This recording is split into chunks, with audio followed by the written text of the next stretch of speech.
when Luis asked us to get him beer, it shocked me because that's the first time ever somebody asked me to buy them alcohol.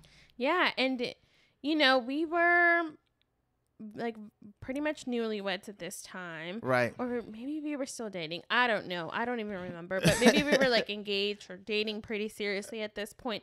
And so when you were asked that question and you looked at me and you were like, I can't do that. We just went back to Dad and said, Tijani can't do that for religious reasons. Right. And I think you were going to the store by yourself, actually. Yeah, I think you were. I texted you and you said you can't do that. And then when you came home, we explained to my dad. Yeah. Why you couldn't do that, right? Exactly. Yeah. And ever since we set that boundary, not that my family doesn't drink around us. Right. Because they still do. Right. But they'll never ask us to buy it for them. Right. Exactly. Welcome to How We're Doing It, where we dive into the unique experiences of first-generation immigrants like us. Join us as we share our journey through family life, from the joys of parenthood to the challenges of balancing cultural values and modern parenting. Our goal is to inspire and support you on your own parenting journey, offering insights, laughter, and a sense of community along the way. All right, so Yazmin, what are we talking about today? Today, we're talking about setting boundaries with family. So, like boundaries, like family boundaries, like between me and you, or between me, you, and our extended family? Both. So, nuclear family, your immediate family, and then your extended family as well. All right. So, okay. I like it. Boundaries are very important things to have in a relationship, especially your family, because if you don't have those boundaries, things can get muddy. Oh, yeah. Pretty quickly. And you don't want to have a family that, dislike you just because they don't have set boundaries. Mm-hmm. And then especially between kids, you definitely need boundaries because these kids can manipulate the system. And today we have a special guest. Yeah, let's go. I'm excited. We have a special guest. This is the first time ever having a guest in How We Are Doing It. And it's none other than my sister-in-law, the one and only, the army lady who just came from, I repeat, she just came from deployment, the one and only Yeni Dzib. Woo! Hi, everyone. Like TJ said, I'm Yeni Dzib, and I'm happy to be here. Welcome to the studio. We're happy to have you. You forgot to add she's Sergeant Dzib. Oh, that's right. Put some respect on her name, SSG. It's good to have you. Absolutely. Welcome We're happy. home. Welcome back. So, back to the conversation around boundaries. This question is actually a suggestion from one of our listeners who suggested that we record an episode about boundaries. And so we are in the studio trying to get, to it and discuss it and explain to you how we're doing it within our family. What you have in mind? So there's a couple examples I can think of. Okay. Right off the bat, we're Muslim. Our listeners know that. And so one of the big boundaries that we have with our extended family specifically, because we're the ones that don't drink, but extended family does. And so back when we were dating, you would come over. They knew that you didn't drink. Right. Now, once we got married, it changed, right? Because we're comfortable as a family now, right? We can ask each other favors. And we had one specific instance where you and I were going to the store, and my dad was like, hey, bring me a pack of beer. Right. And I remember you looked at me and you were like, I can't do that. That's right. Do you remember that? Of course. We were going to the Food Lion. Of course, I remember that because I've never ever there's a few things in my life that I can say that I've never done. Right. One of them being I've never purchased alcohol for anybody, and I've never purchased cigarettes for anyone because I don't drink or smoke. So yeah, when Luis asked us to get him beer, it shocked me because that's the first time ever somebody asked me to buy them alcohol. Yeah, and we were like pretty much newlyweds at this time. Right. Or maybe we were still dating. I don't know. I don't even remember. But maybe we were like engaged or dating pretty seriously at this point. And so when you were asked that question and you looked at me and you were like, I can't do that. We just went back to Dad and said, Tijani can't do that for religious reasons. Right. Right. And I think you were going to the store by yourself, actually. Yeah, I think you were. I texted you and you said you can't do that. And then when you came home, we explained to my dad. Yeah. Yeah. Why you couldn't do that, right? Exactly. Yeah. And ever since we set that boundary, not that my family doesn't drink around us. Right. Because they still do. Right. But they'll never ask us to buy it for them. Right. Right. Exactly. And we've always gone back to like communication. Communication is important. And when there is a level of respect across the board, when you insert communication, it makes things flow. It makes things easier. And prior to that, Luis didn't know that was something important to me. So I did not communicate to him that I cannot purchase alcohol for anybody. And so him asking me that question wasn't that he was disrespecting me or anything like that. He simply just didn't know. And so when he asked that question, he actually asked you, and then you texted me because I was in the store already. Mm-hmm. And so it's just a matter of coming back and explain to him, hey, Luis, I don't do that. And he understood. And since then, he's never asked me to ever purchase alcohol for him. Yeah. And another example I can think of is I remember when I was pregnant with Yazmin, mm-hmm. and the topic of Yazmin's religion came up. And I was like, well, she's going to be Muslim. And I think I don't even know how it came about, but I remember telling my parents, I was like, when she's here, you guys can't give her pork. You right. can't give her, anything with alcohol, which mm-hmm. obviously you shouldn't be giving to kids anyways. Right. But, I was like, just gelatin, like, those are things that we don't eat because mm-hmm. they have pork in them. So we want to make sure that, that you shouldn't be giving that to her. And right. like, I feel like this is a prime example because we talked about it and communicated about it mm-hmm. before Yazmin was even born. Exactly. And so now, my dad has 2 grandchildren, Leo and Yazmin, and mm-hmm. Leo loves all types of candy, right? And my dad loves buying him the candy. Right. And just a couple months ago, he asked me, he's like, what kind of candy does Yazmin eat? What can she eat? Because when I go to the store, I want to buy stuff for both of them, but I want to make sure it's stuff that she can eat too, because right. she sees Leo eating it and she wants it too. Right. So we kind of had a discussion about just checking labels, making sure it wasn't anything that had gelatin. Mm-hmm. And he buys her stuff that doesn't have that. And then he'll get the same thing for Leo, or he'll get something different for Leo. Right.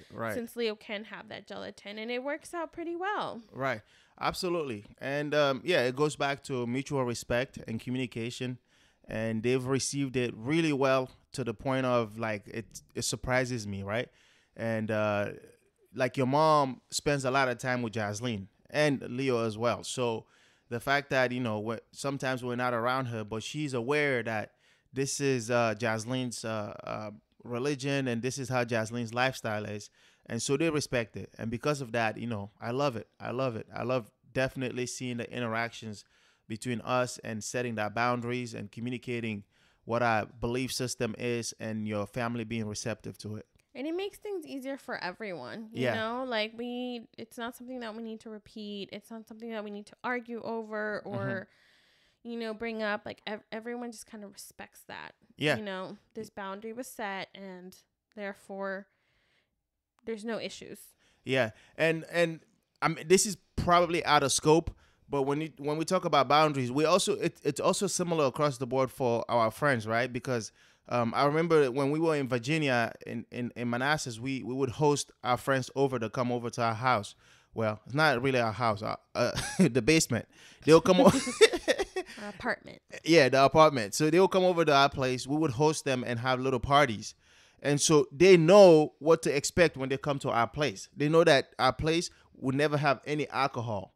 And I know your dad always says that when we have parties, even though we don't drink, we should still know that when we invite people to parties, we should expect them to drink. Here's the thing. He feels like because he's drinking it, he needs to offer it to others to drink. And I'm like, no, just, you drink it, it's yours. You drink it yourself.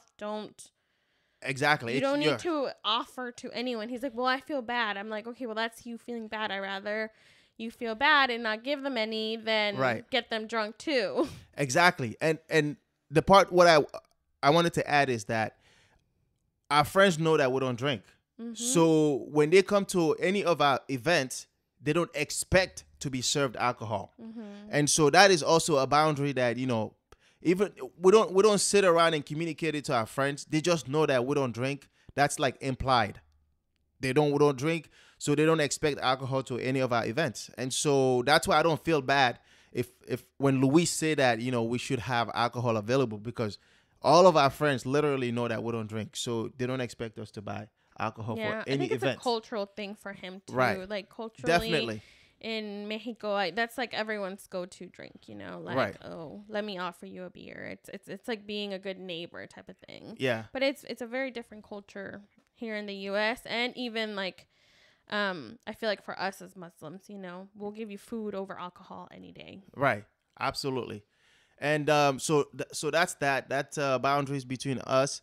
Do you know of any boundaries that we have between us and the kids? And Yeni, like if you our know immediate family, yeah, like the nuclear family. Yeni, if you know anything, you can chime in too. She's just smiling. Yeni is shy, so but yeah, do you know? Can you think of anything that boundaries that we have with the kids? I mean, one thing that I can think about is with the kids. One of the boundaries that we have like a strict bedtime. Mm-hmm. Is that a boundary, or is that a routine? That's more like a routine. Okay.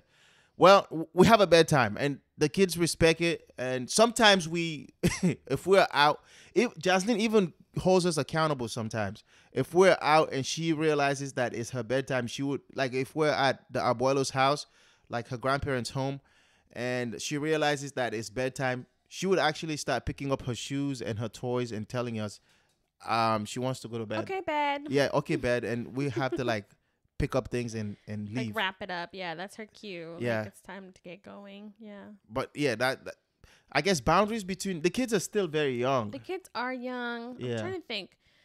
Boundaries between us two. Yeah. Between you and I too. You and I, what kind of boundaries do we have? Well, I guess one boundary is that me and you have. You always say that my money is your money is your money. Is that a boundary? Say it again. My money is your money is your money.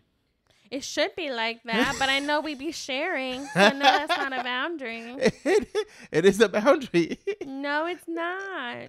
If I cross it, what happens? If you break a boundary. We still share the money. Okay, fact. Hey, but you say it, so...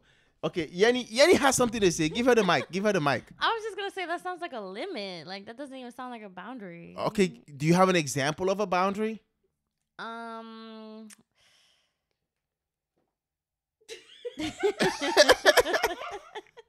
guess we don't have boundaries. We just live young, wild, and free. No, because I don't really look at like...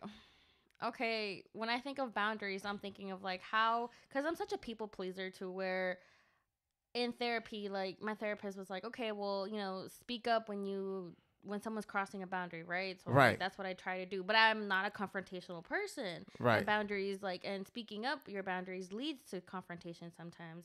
So I'd rather not say anything. But then my next go-to is like, okay, remove yourself. But since we're talking about family, I can't always remove myself from the situation. Right. And I've gotten to the point where, okay, let me just go quiet if someone's crossing a boundary or if I feel a certain type of way.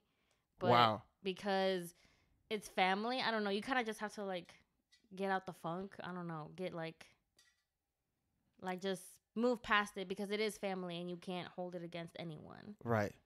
Well, thank you for sharing that. That's a deep one right there.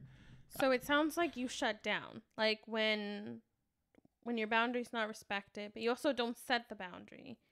Like if someone's crossing it, and you're uncomfortable because you're uncomfortable speaking up, you just shut down.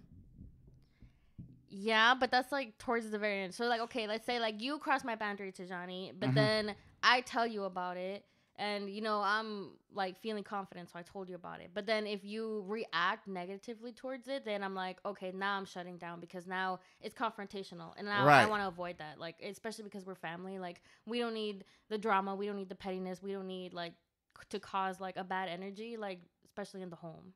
Yeah. So she doesn't, shutting down is like the last resort. There are three different outlines that she just said. First, she can attempt to resolve it right away. If she doesn't feel like whoever she's talking to would react to it in a better way, that's when she goes to the next one, removing herself from the situation. If that doesn't work, like she was saying, because it's family, where are you gonna go? That's when she shuts down. That's like the last resort, right? Yeah, That's how I exactly. understood it. Yeah. That's good. I like it. I like how she broke it down. That's very, very good. Thank you for sharing that. I'm trying to think of like another boundaries that we have in the house. I mean, when we start talking deep into it leads to like basically like home rules, right? Like people come to our home respecting the house, like we said about the alcohol. So our friends ain't gonna just buy alcohol and bring it to our house and expect us to like have a party. They already know they don't do that. And so when they come to visit our home, we also treat them with respect. And if we have like room available, we would offer that to them. But I don't have, other than that, like I can't think of any other specific like boundaries that we've set. I think maybe, you know, going back to when we were getting out of debt, I can think of some ways that we set very clear boundaries. Because at that Right. time, we were poor. We were hustling, working a lot. We didn't have a lot of free time. But the little bit that we did, if our friends wanted to hang out and it wasn't on the budget, it wasn't happening. Absolutely. And I know like friends missed out on seeing us. I know we missed out on occasions. I know we missed out on stuff. But it was a clear boundary that we had between you and I. Like, look, if it's not in the budget, it's not happening. But then also around others, like we let people know, hey, we're working on getting out of debt right now. Yeah. And so we're really just focused on working and focused on saving as much money as we can to pay off our debt. So, you know, we might not be able to attend this event. We still love you the same, but I can't go on your 5-day vacation abroad to celebrate your birthday. Right. Because I'm working on a different goal right now and I don't have that money. That's a good one. That's a good one. I like it. Especially when it comes to money. Yeah, we definitely had a strict boundary between us and our friends. And even like our family. Like I remember, you know, we used to like we would all go out as a family, right? And like everybody kind of took turns paying for each other. Yeah. Throughout the month or like 2-3 months, you know? Yeah. However often we were going out, and we got to a point where like you and I can't do that anymore. Nope. Like paying for other people's meals. First off, going out, period. Yeah. We were like, we're barely very did that. limited to what we can do. And then paying for other people's stuff. Yeah. We definitely can't afford right now. Yeah. So we kind of had to stop that. Yeah, we stepped back on that. Have you seen that reminds me actually, have you seen the cultures, like Ethiopians do this a lot, and Somalians, when they go out with their family members, when it's time to pay, they actually like the men will actually like fight to Over like, who pays. yeah, like they will fight to get. Yeah, it's a thing in Mexico too. Yeah, like anytime we go out to dinner with like, let's say my dad's there and my grandpa's there and then an uncle's there, like they're at the end, they're all fighting for the check. And it's like, my grandpa, when he came here to the United States, like he was like in disbelief because he was like, they're literally fighting to pay for the check, but I'm just going to let them. I'm going to sit back and let them. Your grandpa is a funny one. He came ready to hustle. Shout out to Abuelito Polo. That's right. Well, let's just say this, okay? When we go out with Luis, my father-in-law, he likes to pay, especially when we're getting out of debt. Trust me, man, I did not fight him once. All right? When he stepped up to pay, I stepped back. But we also realized, okay, because we're not going out and paying, we kind of stepped back and said, we can't this time. Right. Like, unless it was a special occasion and we budgeted for it, we would just say, like, we can't. Not this time. Thanks for the invite. Right. Not this time. Right. Exactly. So, yeah, it goes back to, understanding our circumstances and situation and not taking advantage of anyone. So, yeah. So these are some of the things that we have. Let's ask the guests, do you have anything else you want to add before we wrap up this episode? This is probably one of my favorite episodes because you are here, because you are our first guest. You know what's my favorite boundary in this house? What is it? Only eating on the kitchen table. Nothing on the new couch. Nothing upstairs. Nothing anywhere else in the house. Oh, and you can't even drink a colorful drink on the couch. No. Oh, look at that. Okay, well, there's an exception. I can eat on the couch. Wow. Because it's me. Because I paid for the couch. So if I ruin it, it's on me. Nah. It don't work like that. When you set boundaries, nobody crosses them. No one is above the law. You know that we've definitely snacked on the couch. Yeah, and guess what? I ain't happy. Yeah, I know. Last time I came and I saw y'all eating You called us colorful out. popcorn, I almost snatched the cup out of your hands and put you away. So I ain't happy. I remind you of it. You did it. Doesn't mean that I was happy about it. You know, that's a good one. Today, Leo grabbed a snack. It was a gansito. It's like a chocolate-covered pastry. But it had been in my lunchbox for a few days, so it was all crumbled. So the minute he opened it, it started, like, spilling everywhere. Exactly. And then he's heading right towards the little playhouse. Mm-hmm. And I was like, no, we don't eat. I kind of yelled. I shouldn't have yelled. But I was like, no, we don't eat there. Go sit at the table. On his way to the table, he's, like, dropping... Because exactly. It's all crumbled. And I'm like, nope, table. A very good example. Oh, my why? God, yes. Because another thing that happened around the couch, I think Yeni had eaten something, and then I came and I tapped her hand. It spilled on the couch. You shook me. What were you shaking me for? I don't know. I think you were like congratulating me Yeah. for something. But I was holding a drink and then it spilled and we all On the screamed couch. and ran to get napkins to clean it up. Yeah. And we had a party where Yazmin, we had an event here at the house. I think it was a baby shower.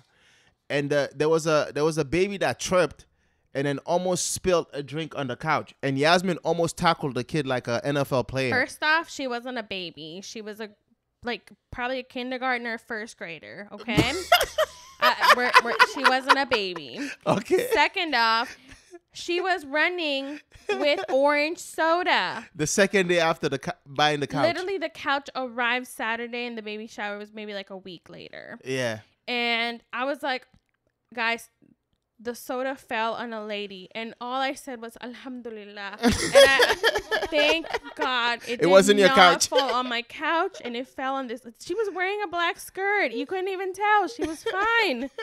But my couch wouldn't have been fine. How evil. The drink fell on the lady. It was fine because it wasn't your couch. Yes, she was fine.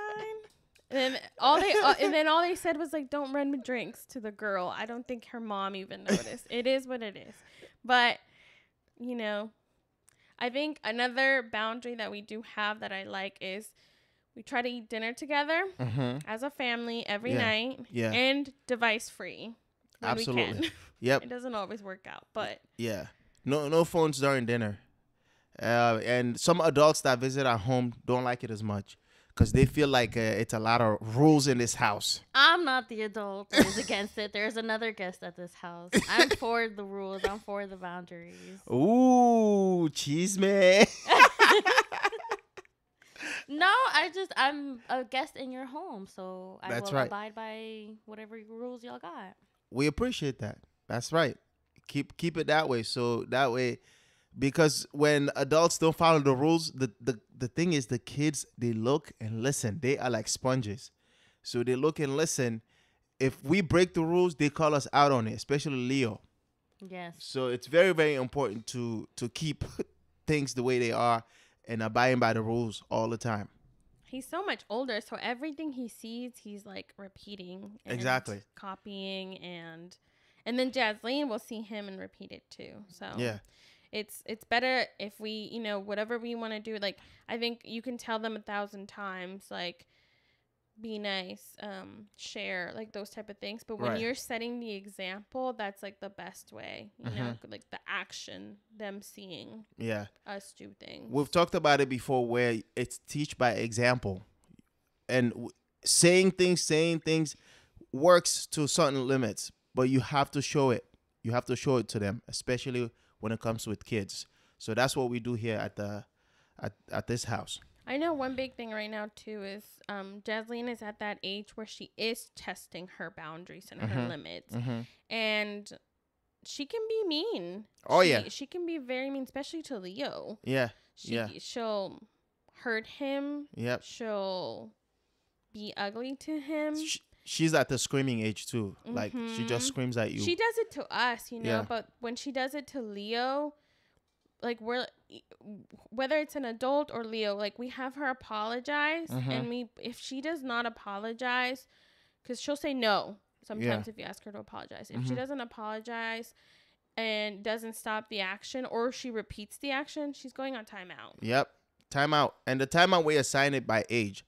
Right now she's 2, so her timeout is around 2 minutes. Yeah, it's a lot. Yeah. It's like 2 minutes of her crying. And she understands though, because when you send her to timeout, she goes to it. Yeah. Because some kids, when you say timeout, they're like, no, what do you do? And like, I've noticed that whenever she gets done with her timeout, she'll go to whoever put her on timeout and be like, I'm sorry. Yeah, she's very smart, and she has a lot of empathy too. Yeah, she does. Yeah. And it's good, like, whenever she finishes, I like to, like, make a big deal out of it. I'm like, okay, come here. And I give her a hug and just kind of soothe her, make sure she's okay.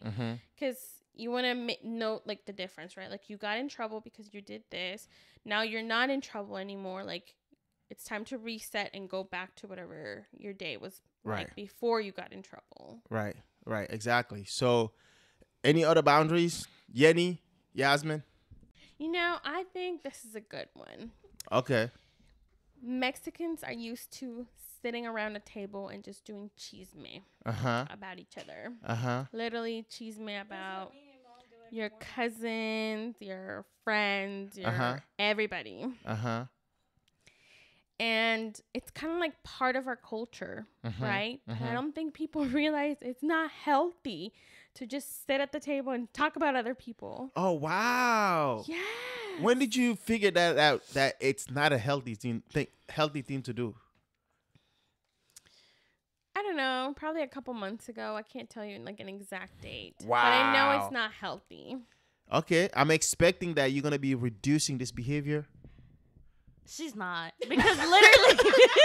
Yeah. Literally, you called us to cheese me at the table an hour ago, and she ran with 2 drinks and a snack.